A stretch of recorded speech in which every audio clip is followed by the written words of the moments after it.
estudo da noite com o tema o domínio das provas, e quem vai falar para a gente é o Carlos Alberto. Seja muito bem-vindo, Carlos Alberto.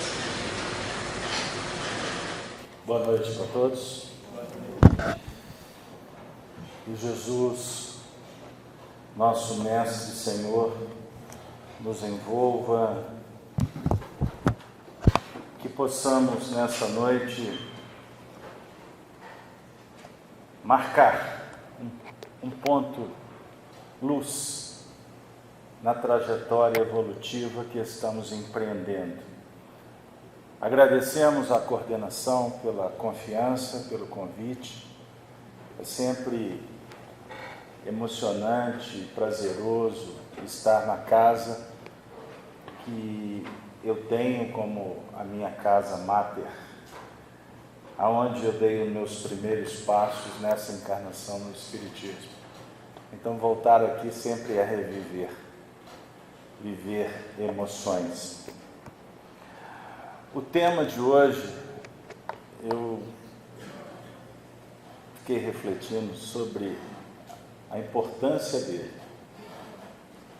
E ele chegou, advindo da coordenação, há bastante tempo. E a gente está começando um momento muito especial e desafiador, mediante aos fatos que estão se desenrolando, sob o ponto de vista íntimo, social e planetário. No domínio das provas. Nós vamos abrir a nossa conversa trazendo Jesus. No capítulo 12 de Mateus, há uma das passagens mais citadas no ambiente espiritista, porque ela dialoga conosco sob o ponto de vista do consolo, da esperança, da fé e da presença espiritual em nossas vidas. Na dinâmica interativa entre as dimensões, ainda limitados, nós afirmamos, dos homens e dos espíritos. Embora, aprofundando um pouco mais, essas dimensões, elas se dinamizam ao infinito. E na ciência, alguns até inspiradamente falam de universos paralelos. Há muitas moradas na casa do Pai, afirmara Jesus, conforme a descrição do Evangelho de João, no capítulo 14. Não se turbe o vosso coração. As dimensões ou as moradas são físicas, são metafísicas, mas o nosso compromisso em espiritismo principal é trabalhar a teoria moral espírita, que vai apresentar para nós a dinâmica da evolução sob o ponto de vista íntimo. Então nós vamos, com isso, falar das moradas íntimas, que são diversas, que se alteram de acordo com as nossas emoções, sentimentos e pensamentos. Então há muitas moradas na casa do Pai. Se não fosse assim, eu vou teria dito. E o Mestre, por excelência, afirma: vou preparar-vos lugar. Em Espiritismo, nós falamos então do mundo espiritual, falamos de mediunidade. São teorias bem desenvolvidas pelos amigos espirituais que tutelaram Kardec. E Kardec apresenta para nós de uma forma exuberante. Mas repito, mais importante do que a mediunidade ao mundo espiritual é nós dialogarmos sobre a teoria moral que tem a ver com o progresso íntimo e que vai nos graduando a cada passo num processo de autonomia. Este é o princípio fundamental da filosofia. Livre-arbítrio, escolha, responsabilidade diante destas. semeadura, colheita. E em Espiritismo, nós começamos a desautorizar algumas palavras, como medo, culpa, pagamento, inferno, privilégios, céu, mágica, sobrenatural, milagres. Isso não faz parte do diálogo espírita. Embora Allan Kardec esclareça para que a gente entenda como que viemos desenvolvendo essas teorias no tempo.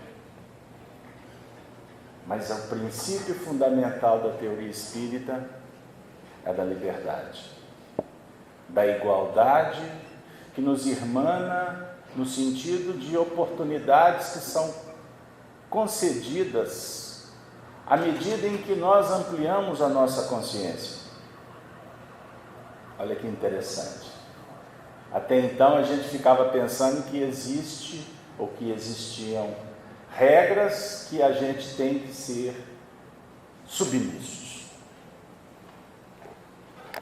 Isso é um engano interpretativo. Porque a lei que rege a sua vida, ela está esculpida na sua consciência. Questão 621. E essa regra, ou essa lei, representa a justiça. Representa uma balança que a gente vai lidando com ela à medida que a gente escolhe. Se eu for trazer, por exemplo, um princípio platônico, Platão, que é um dos precursores do Espiritismo, como Kardec apresenta, Sócrates e Platão, é apenas simbólico, para dizer que o Espiritismo ele é fundamentado numa filosofia moral, um ajuste. O Espiritismo não é uma seita comum e popular, é uma expressão de Herculano Pires. O Espiritismo é uma teoria moral, portanto, é uma filosofia que indaga e que propõe, não impõe. Portanto, chega para nos consolar e nos libertar pelas mãos abençoadas de Jesus. E por isso que nós trouxemos aqui um trecho, e eu vou pedir a vocês a vênia para que eu possa fazer. São poucos versículos, mas eles têm uma importância extraordinária para a gente entender algumas questões. No capítulo 11 de Mateus, o trecho é intitulado Jugo de Jesus. Naquele tempo, afirma o religioso, e agora nós vamos dizer, Jesus aqui agora responde uma indagação dizendo, o papel dele é responder, porque a proposta brota de cada aprendiz que faz a pergunta, porque o amor é paciente e espera que a gente se movimente. Guardem isso. Graças te dou, ó Pai, Senhor do céu e da terra, que ocultastes essas coisas aos sábios e entendidos, e as revelaste aos pequeninos. Sim, ó Pai, porque assim te aprouve. Todas as coisas me foram entregues por meu Pai, e ninguém conhece o Filho, senão o Pai. E ninguém conhece o Pai, senão o Filho, e aquele a quem o Filho quiser revelar. Vinde a mim todos, os que estáis cansados e oprimidos, que eu vos aliviarei. Tomai sobre vós o meu jugo e aprendei de mim, que sou manso, humilde, de coração, e encontrareis descanso para as vossas almas, porque o meu jugo é suave e meu fardo é leve. Eu fui ousado em ler vários versículos, porque um só é suficiente para a gente ficar aqui muito tempo. Mas a ideia principal é: quem é o pai que ele se refere? E quem é o filho? Sob o ponto de vista da análise do texto, ele está falando de Deus. E ele se proclama o Filho de Deus. O que todos nós sabemos que o é. Como você também é filho de Deus. Aí começa o esclarecimento espírita. E se então, se também você o é, eu sou, nós somos irmãos. E como família, embora uma palavra esvaziada no nosso momento histórico, reflitam sobre isso, porque foi um plano estratégico para desautorizar a sociedade, destruir a família. Mas em família nós temos um princípio ordenante: fraternidade. Estamos juntos no mesmo projeto, com diversidades, com especificidades. Cada um enxerga o universo conforme a sua possibilidade. Mas em família nós trocamos experiências, somos amigos. E por sinal, eu ainda não me convenci que existe um outro conceito mais extraordinário do que dado por Jesus sobre o amigo. Porque ele associa o amigo ao amor, e não existe amor maior do que dar a vida para o amigo. Isso é espetacular. E dar a vida significa entrar de cabeça, com pensamento, com razão, com sabedoria, com verdade e com amor. Porque, sob o ponto de vista da filosofia, é melhor você amar a verdade para depois amar o amigo. Porque amando a verdade você vai amar o amigo. Jogo de palavras? Não. É apenas, sob o ponto de vista do Platão, colocar as coisas no seu devido lugar. Dar valor às coisas, às pessoas, por elas mesmas. E não como nós o fazemos, valorizamos de acordo com o nosso interesse. Por isso que nossa sociedade é tida como utilitarista. Vale quanto pesa. Usou, joga fora. E aí a gente troca pessoas, troca emprego, troca relacionamentos. A gente vive trocando. Porque a gente fica disputando, sem entender direito quais são os valores. Porque, aliás, o valor dado, ele é conforme a visão da sociedade.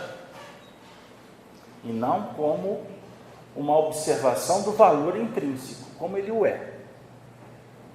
Como que nós analisamos a vida, as pessoas? Repito, você busca analisar sobre a ética, sobre a justiça, sobre a bondade, sobre o belo, ou apenas pelos mecanismos que atendem às nossas paixões? Assim você nunca vai dar o valor devido. E naturalmente, a decepção, a desilusão vai visitar. Porque você não integralizou-se com os valores. Por que tu está falando tudo isso? Porque nós gostaríamos de propor uma reflexão. Jesus é o mestre por excelência. E é o amigo que nós podemos contar. Mas qual que é o papel dele? Nos atender quando o procuramos. Por isso vamos encontrar frases, textos, livros, orações, que vão poetizar a presença de Jesus. E que, na verdade, nos encantam. Porque sempre a abordagem tende a apresentá-lo como luz, como completude, como referência. E, aliás, ele mesmo se autoproclama a referência. Eu sou o filho do homem. O que significa isso? Já parou para pensar? É porque ele é filho de Deus? É isso que ele está dizendo? Lá atrás podia ser até uma novidade, mas nos tempos atuais já não mais o é com o Espiritismo. Porque nós mesmos já estamos nos concebendo como filhos de Deus. Então, Jesus quer dizer que Ele é o resultado, Ele é o futuro da humanidade. Como assim? Ele quer dizer que Ele encerra a perfeição. A perfeição que você, eu, todos almejamos. Só que a gente não consegue identificar muito bem isso, porque se confunde os valores. O que é a justiça, o que é a ciência e o que é o amor. A gente não consegue nem conceituar devidamente. Paulo de Tarso, grande benfeitor, que participa da codificação espírita, por sinal, ele tem um texto que é pouco explorado. E eu passei até a explorar muito. Porque a cada momento que eu verifico aquelas palavras, eu me encanto. Questão 1009 do Livro dos Espíritos, ele diz que o objetivo da humanidade, que nós caminhamos quanto humanidade, para nos aproximar da perfeição. E ele usa um termo que nos chama muita atenção. Gravitar em torno da unidade divina. Gravitar. Então você vai estabelecer uma jornada, uma órbita, em torno de uma unidade. Que unidade é essa? No livro A Gênese, quarta edição, nós indicamos para vocês.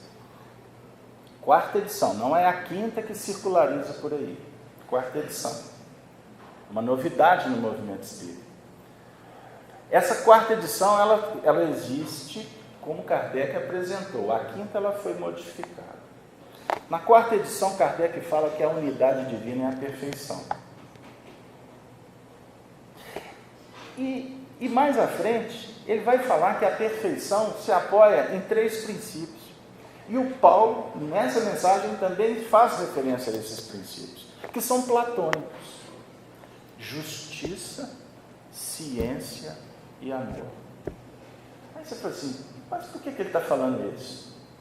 Porque a nossa evolução, o objetivo da reencarnação, por exemplo, questão 132 do Livro dos Espíritos, é a gente vir para a Terra, porque Deus impõe.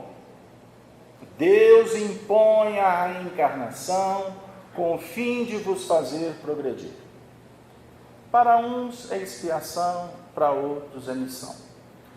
E aí começa um baita diálogo entre os espíritas. Porque a gente costuma ler e levar no pé da letra as próprias expressões. Por exemplo, Deus impõe. Você está começando em espiritismo, ou nós que muitas vezes estamos aqui há décadas, né? Não pode falar não, né, Marcão? Não preciso explicar isso não. Eu e Marcão começamos aqui, Marcão um pouco antes, né, Marcão? Mas eu acho que foi a mesma época. Não precisa me perguntar em que ano foi não. A gente usa as expressões sem entender. A certeza no espiritismo é que só existe incertezas, quanto à verdade, à sabedoria. Por isso que a filosofia caracteriza o amor à verdade, o amor à sabedoria. Voltando, Deus impõe. Você chegou no espiritismo, é natural que você pergunte assim, como é que é essa história? Deus fica em algum lugar, apertando o botão, tem um séquito, tem uma Pleiade, que a gente fala bonito, né? Pleiades, tem a ver com estrelas, mas tem que ser por aí mesmo, para a gente jogar o vocabulário para cima. Como é que funciona isso? Existe uma hierarquia e muitas vezes a gente usa alguns conceitos que são interessantes para explicar, mas lá na frente eles não nos atendem mais. Porque a função de Deus é criar. E dos espíritos co-criar. Deus é a inteligência suprema do universo. Ele é a causa. Honório Abreu, que foi um grande professor de espiritismo, dizia: a função de Deus não é fazer, a função de Deus é criar. Os espíritos têm a função de fazer, porque é fazendo que você aprende, fixando caracteres. E você vai dar moldura às expressões da matéria no ambiente em que você se encontra. Então, os espíritos que são co-criadores em plano maior, numa expressão de André Luiz, eles vão modelar mundos, estrelas. É outro patamar, não dá para discutir muito. Aqui, o que a gente faz? A gente busca no mundo das ideias. Estou trazendo Platão de novo, ele deve estar por aí inspirando o pessoal. Você busca no mundo das ideias, e quando você toca uma ideia, o seu espírito naturalmente passa a ter uma necessidade de dar forma a essa ideia. Por isso que você reencarna. A ideia, quando você capta, ela é pura, ela é bela, mas ela é subjetiva. Agora, quando você vai dar moldura a essa ideia no dia a dia, é óbvio que num primeiro momento ela vai ficar toda teratológica, toda sem forma. Você quer um círculo, que é a imagem perfeita na geometria, mas no primeiro momento vai sair aquela forma toda cheia de ponta, toda curva, toda errada. Aí quando você olha para aquela forma, você assim, mas não era bem isso que eu queria. Aí você vai se esforçar para trabalhar de novo com aquela matéria, para ir aprimorando, até chegar na forma que você idealizou. Agora é interessante que quando você chegar lá, você continua indo no mundo das ideias e pensando outras.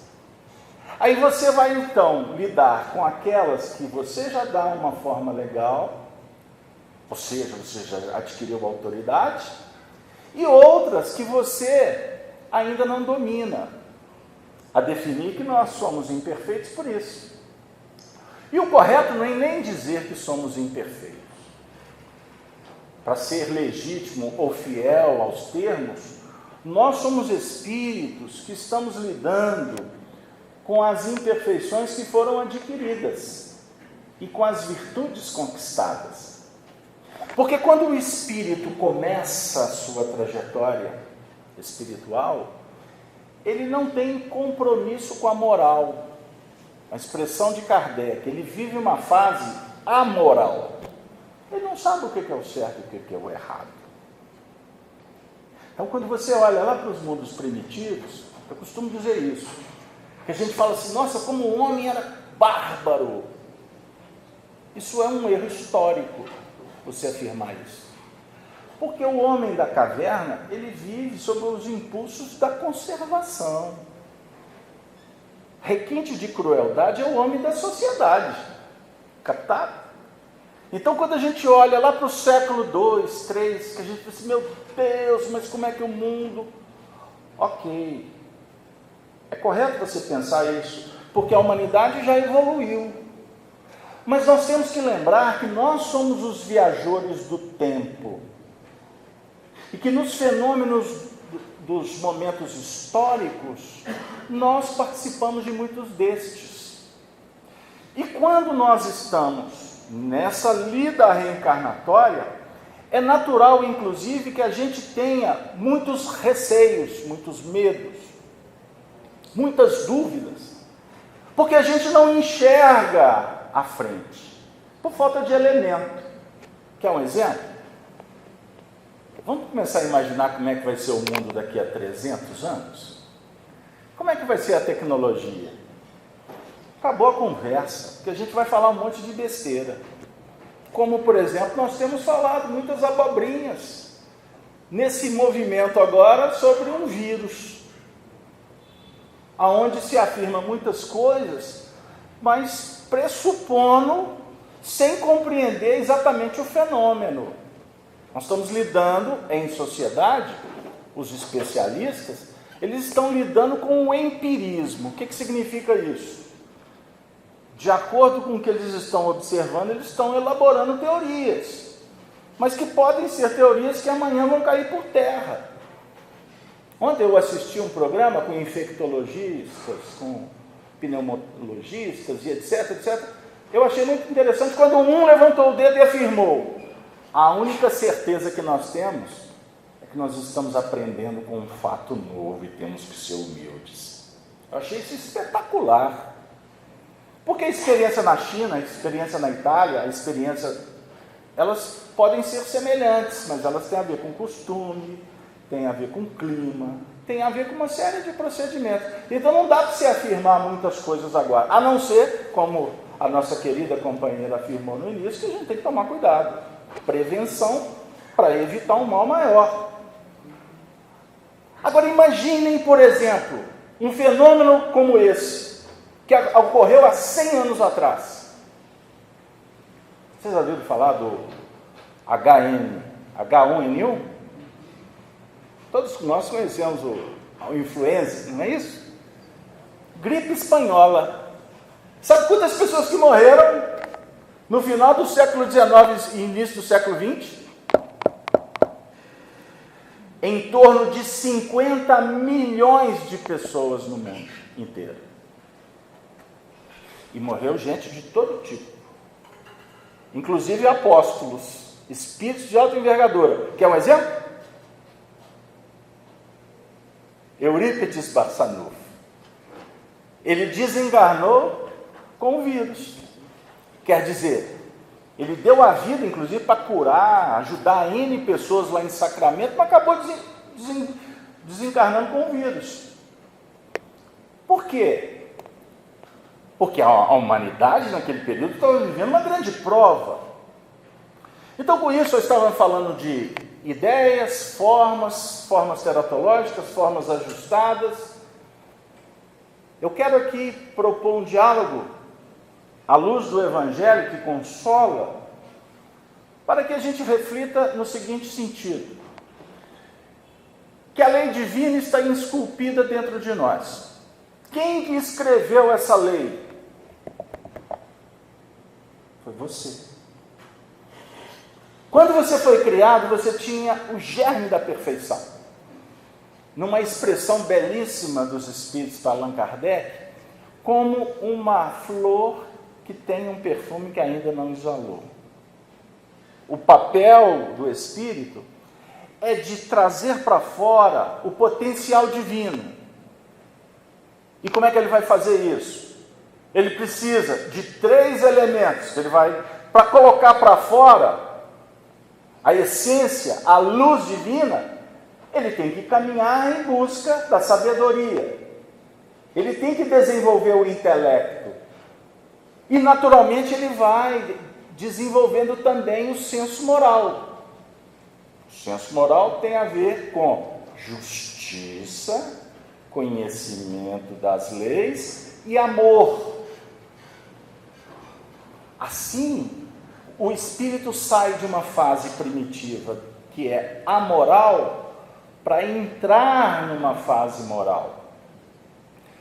Com isso, a gente pode constatar algumas coisas. Por exemplo, você, eu, estamos reencarnados no século 21.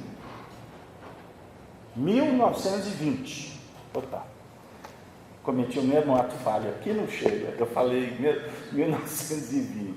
Você está reencarnado, eu devo estar fixado no tempo, né? Você está reencarnado no ano 2020. Certinho? Fechou? Porque deve ter alguns espíritos aqui de 1920. Não tem problema. Como que você vê a vida? Como eu disse anteriormente, com dúvidas. Porque a dúvida faz parte do aprendizado. O que nos causa desconforto? É o desconhecimento. E eu defendo uma tese que o que mais mata no mundo, sabe o que é? A ignorância. É o que mais mata no mundo. Você não está sendo orientado a lavar as mãozinhas, sabãozinho, etc. Tem muita gente que não sabe. E pode ser que essa informação não chegue. Ele pode se contaminar porque acabou de tocar um corrimão, que agora o corrimão ficou famoso, né? Ele tocou o corrimão e daqui a pouco ele está cutucando o dentinho. Ele não foi informado. Você tem um problema no dente, se você não tratar, isso pode te causar uma doença gravíssima no futuro.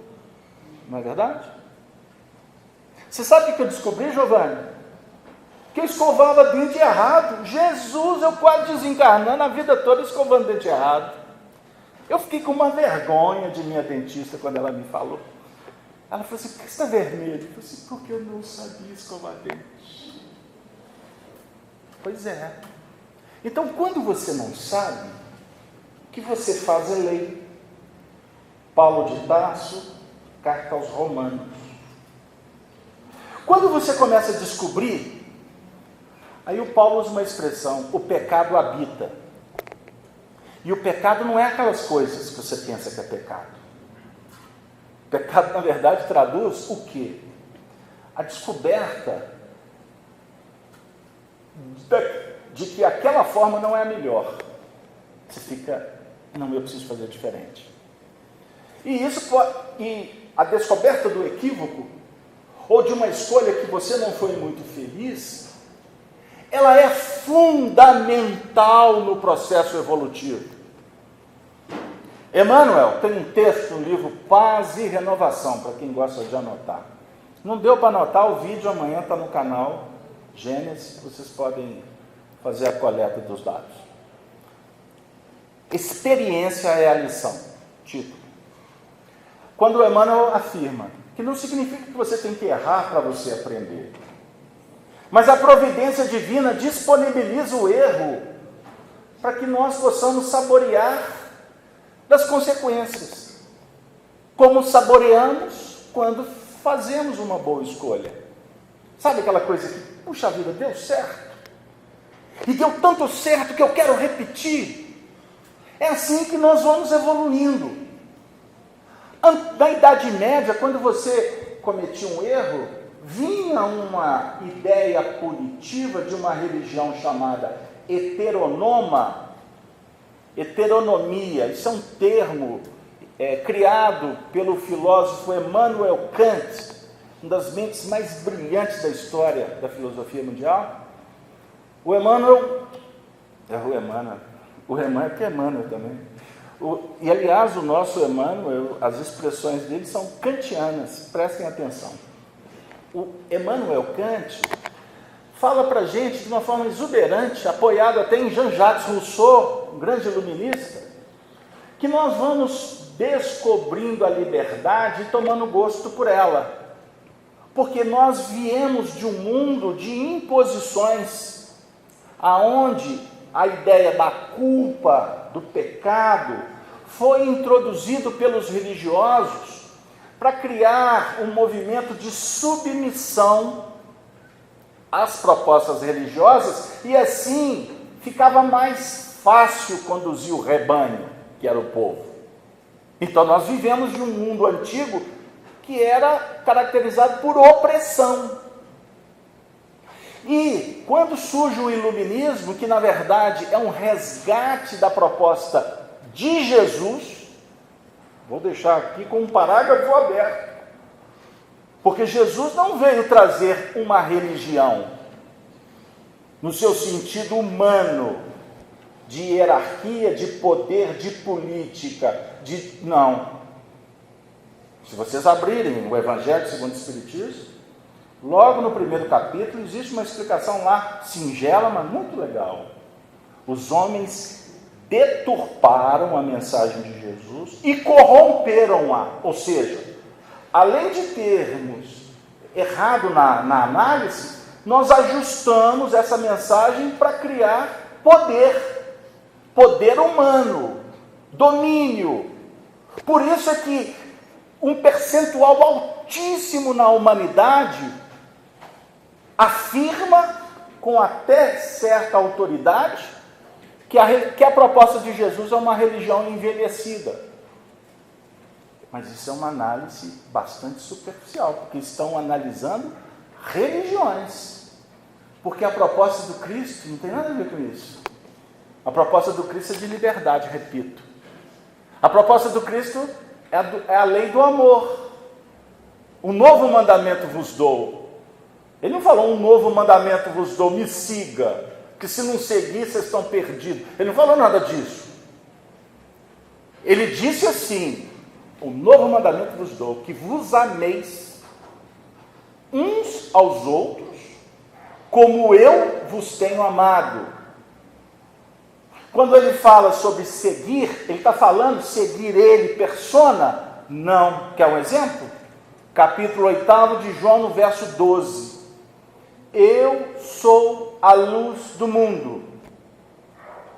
Aqueles que me seguem não andarão em trevas, mas terão a luz da vida e libertação. A luz, amigo, é você que faz. A luz tem a ver com ampliar consciência. A luz tem a ver com amar sob o ponto de vista genuíno da proposta do amor, que não tem a ver com ser amado, tem a ver com amar. Captaram aonde que a gente vai no mundo atual? Você faça se tiver resposta. Chico Xavier costumava trazer um exemplo para nos ajudar a entender esse ponto.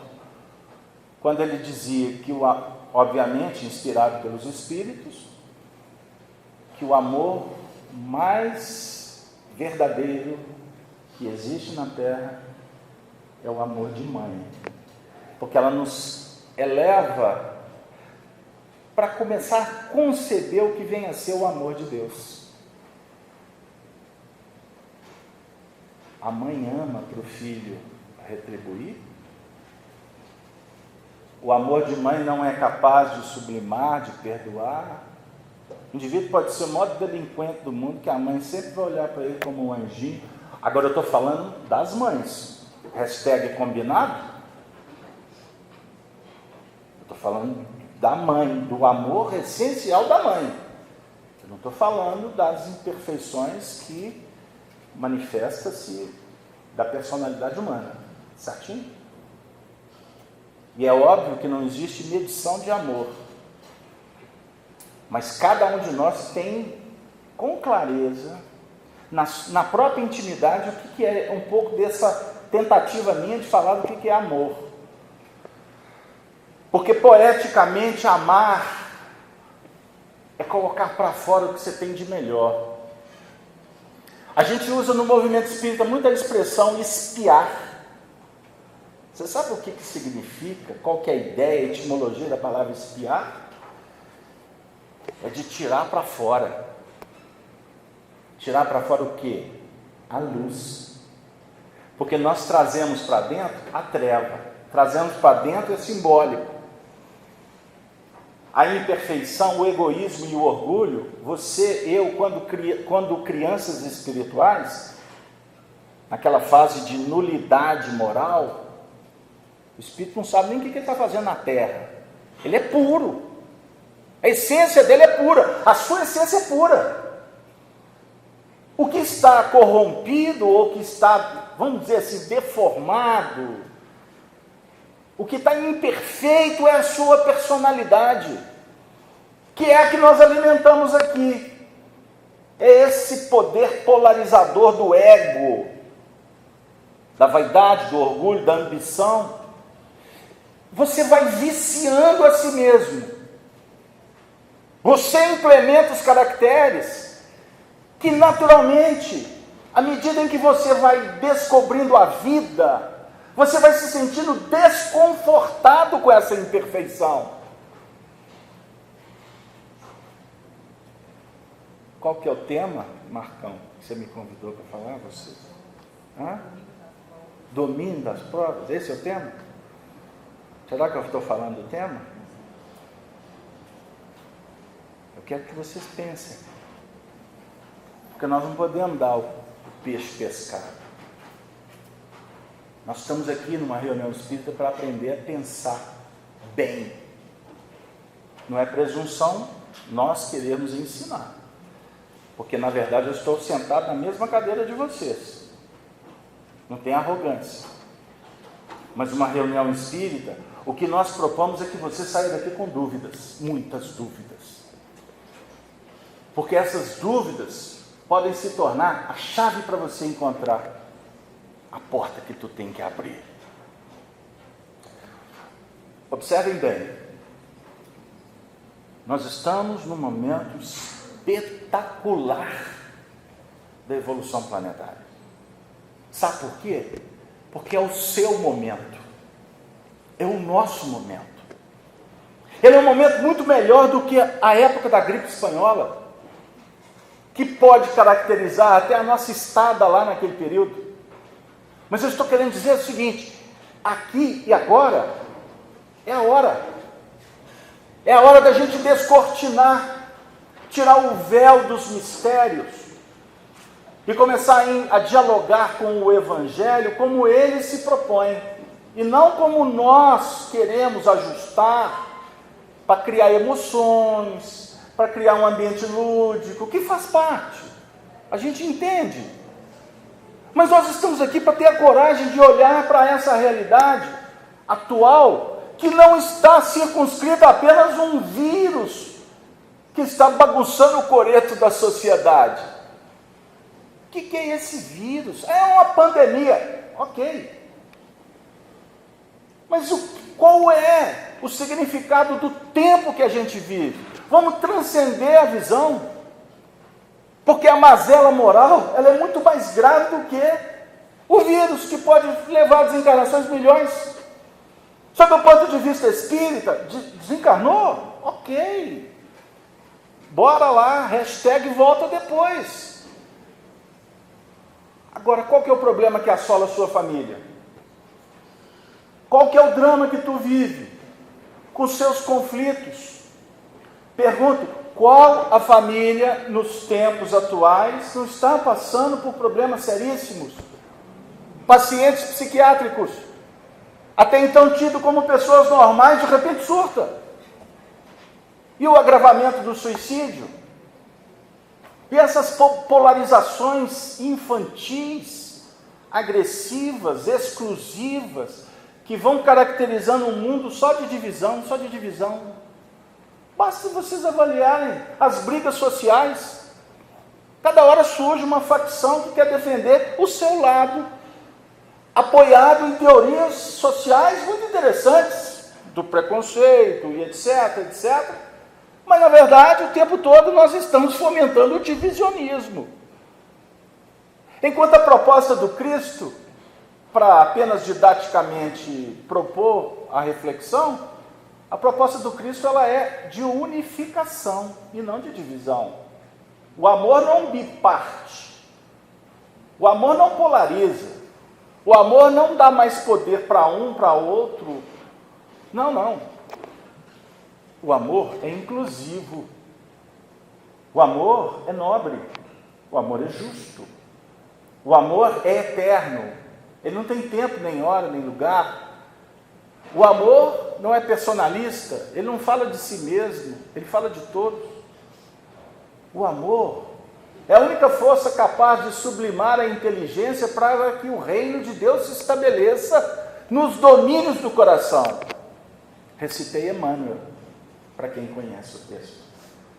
Reino de Deus se estabeleça em definitivo no domínio do coração, não é da terra. Repita, onde está escrita a lei de Deus? Na consciência. Quais são as provas que você e eu vamos enfrentar no caminho e que temos que dominar? Tem um caderninho lá fora que contabilizou os seus erros? Existem justiceiros que vão olhar para o seu passado e falar assim, tu fez isso, tu fez aquilo. Isso não é espiritismo, isso é interpretação. A lei divina está esculpida na sua consciência. E sabe como que você vai trabalhar na reparação? Quando você perceber que houve um desvio.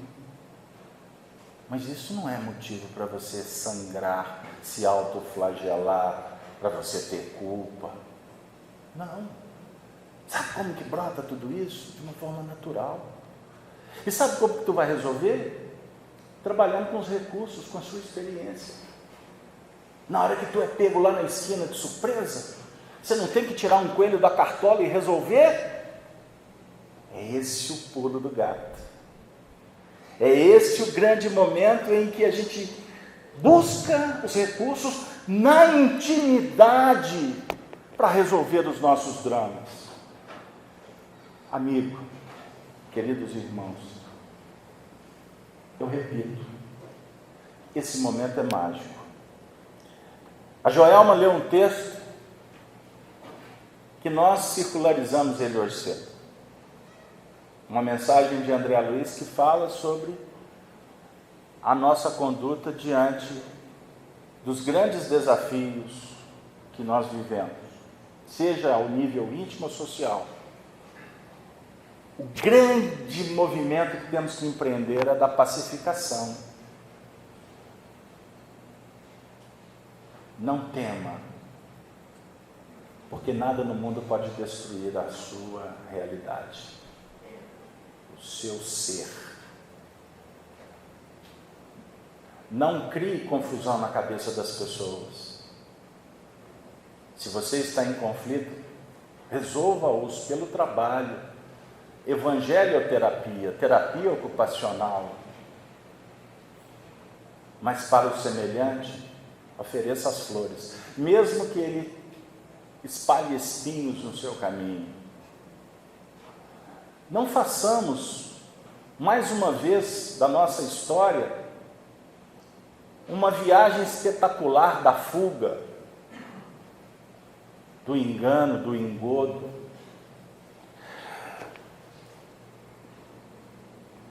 O coronavírus passou a ser motivo para uma série de descompassos, até no meio espírita. Mensagens que não têm nenhuma fundamentação, são espalhadas promovendo ideias esdrúxulas. A última que eu recebi é que tem espíritos que trabalham com infectologia no mundo espiritual, que agora estão pedindo para vocês colocarem um copinho de água, porque eles vão colocar uma gotinha de remédio. Poxa, eles estavam desempregados antes? Não acreditem em promessas que podem partir de boas intenções. O Espiritismo veio ao mundo para nos esclarecer e trazer de volta Jesus, não como antes estávamos acostumados, mas como um mestre que se apresenta com amor, com dedicação e diz assim: vamos junto? Não te deixo órfão, numa linguagem hashtag dos tempos atuais. Estarei convosco, vamos lá, mas você precisa de debruçar no livro, você tem que refletir, você tem que aprender a pensar diferente, porque quem assim o faz, a vida se faz diferente. Pense diferente, que tudo vai ser diferente. Acredite que a verdade, ela está sendo revelada por bondade e pelo esforço. Se você tem a notícia hoje, é porque você veio à casa espírita. Se você viestes em busca do passe, da oração, da paz, do conforto, do convívio fraterno, faz parte do pacote legal. Mas pode ser que o que viestes buscar está exatamente no que os Espíritos propõem. Que você confie em você mesmo. Que você acredite na vida e que você lute para vencer a si mesmo, para transformar a ti mesmo, mesmo que as provas do caminho possam muitas vezes nos deixar até desconsolados, sem rumos ou desesperados. Lembre, faz parte do pacote. E nesse pacote existe uma mensagem que diz: tenha fé e bom ânimo, porque isso vai passar. Todas as mazelas, todos os óbices, eles têm prazo de validade. O que é definitivo é o que vem do alto, como afirma João Batista. O que vem do céu permanecerá, confirma Emmanuel. E o que está vindo do céu é o que está brotando do seu coração agora. Sentimento nobre, amor, fé. Fé que nos coloca diante da razão, face a face, sabedores que somos viajores da imortalidade. A morte só existe para aqueles que não têm fé. Que Deus nos abençoe no domínio das nossas provas, que são fundamentais para recebermos o canudo, recebermos o prêmio da paz. Paz para todos.